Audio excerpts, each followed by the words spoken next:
Hi people and hello my chili con carne crew, it's Chili here, the man who designed from my eyes doing a 5-minute review on Babymetal's newest album, Metal Fourth. Well, that song was called Song 3, and features Slaughter to Prevail. It's also the third track on the album. That, of course, seems fitting. Also, as one astute listener of the channel pointed out about the band, 2014 gives chocolate, 2025 learns how to count to 3. That comment made me spit out my milk after a well-earned nap.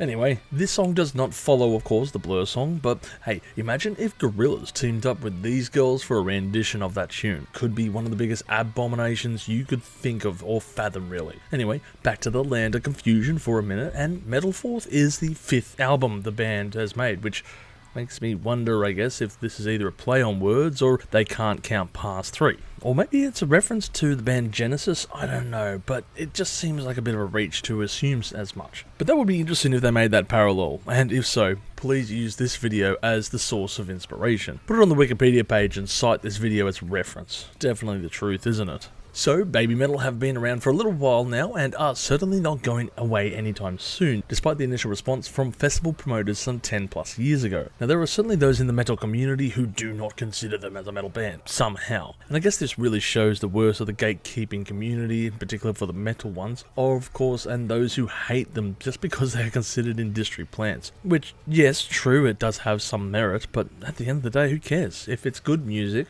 that's all that matters. The monkeys? Ultimately though, any band that signs to a major label goes through the motions of promotion to become successful, so it could be argued that all bands are industry plants to a degree. But I'm not discussing semantics on a 5-minute review of this album. Instead, let's just really get into this. So, if you didn't know, this album contains a lot of guest appearances by several musicians, and if you have gone over the track list here, which I don't know if it's on the screen at this moment, but if it is, fantastic, you can tell there are a lot more of the newer age musicians here on here. You know, you got Spirit Box, Slaughter to Prevail, you got Poppy, you know, you got all these fantastic new musicians, except with the exception of one, of course, which is Tom Morello. So it's certainly an interesting take to see Babymetal, who is a bit more of a newer age kind of band, waving the banner and saying, we want to do a mixed collaboration with a whole bunch of musicians, but we're going to use musicians from our era.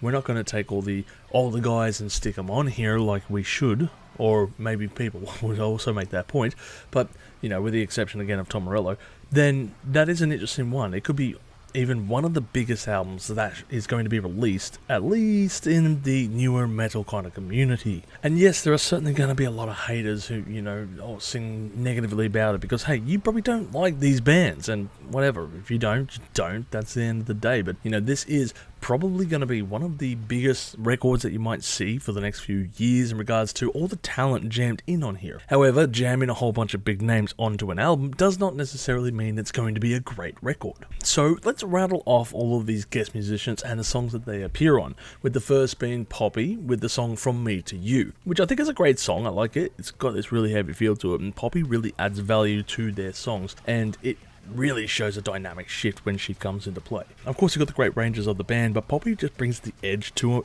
and I think they just gelled very well on this track. It's definitely one of the better tracks on this album. Then we follow up with Electric Callboy and the song Ratatatata, which kind of sounds like that Pokemon name, but anyway, Electric Callboy's song is pretty cool. I didn't mind it. The band themselves are highly entertaining as always, and I think that they could have a really good potential to be performing at festivals alongside them and just jumping on the stage and doing it. So I didn't mind this track as well. Next up was Slaughter to Prevail, song 3. If you haven't watched my review on that one, I really liked that song, and of course it appears on their new album as well. So clearly both bands liked it enough to stick it on both their albums. Polyphia is next with Sunset Kiss, which is very mid-tier to me. You know, it's a very soft kind of tune, nothing like the rest of the album to a degree, and I just didn't really like it. Spirit Box is up, and probably the biggest song that might be on here with the song My Queen.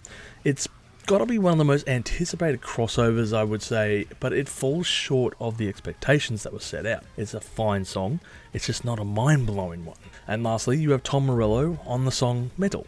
because of course, any cameo has to include Tom Morello and his signature style, but I feel that it's at odds with the sound that Babymetal's guitarists make. Now look, the album is okay, it's a bit too reliant on guest spots, and only 3 of the songs on here are actually by the band themselves, one of which was Kawaii, which is just a stupid and pointless song.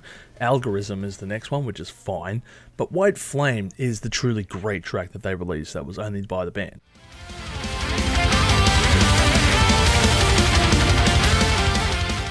But at the end of the day, it's like this has too many cooks and no direction. It can be a very dangerous move to include a lot of musicians on your album because, you've got all these people trying to come in and do it with their style at the helm. And it can work. It has worked. I guess, for example, look over at Gorillaz and Plastic Beaches, which is an album that I think is probably one of the best collaboration records you might ever see. But it's very different.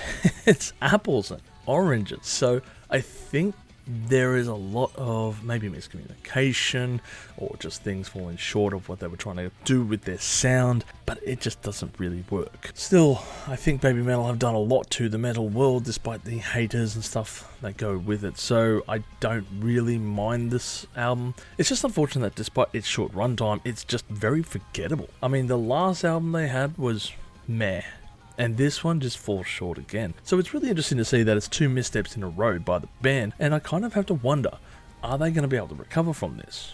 Overall, I'm going to give this album a score of 5 million chilies on the spicy scale, with my favourite tracks being Song 3, White Flame, and From Me to You. As stated, this is a bit of a misdirection by the band, and maybe they have worn out their welcome at the end of the day, or their management has miscalculated their next step and are just unsure how to help promote the band and make them once again in the limelight.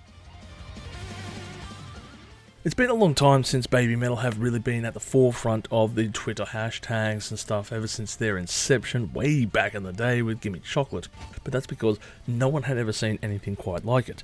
I mean, once they were on the scene, you can absolutely guarantee that the Google searches for Japanese Lolita goth girls just went through the roof. There is a very niche market the band have alluded to, and it's really no secret the type of people that really enjoy this music. Not to write off their fan base entirely, but at the same time, these people were very young when they first started. If you enjoy them for their music, fantastic. I don't really need to press this point any further. Now, as far as this album goes, I'm sure that I would have pissed you off by writing any kind of negative valuing about it. But I ask you, is this really an album that you want to say is their best efforts? No, it's not. But it could be a lot better.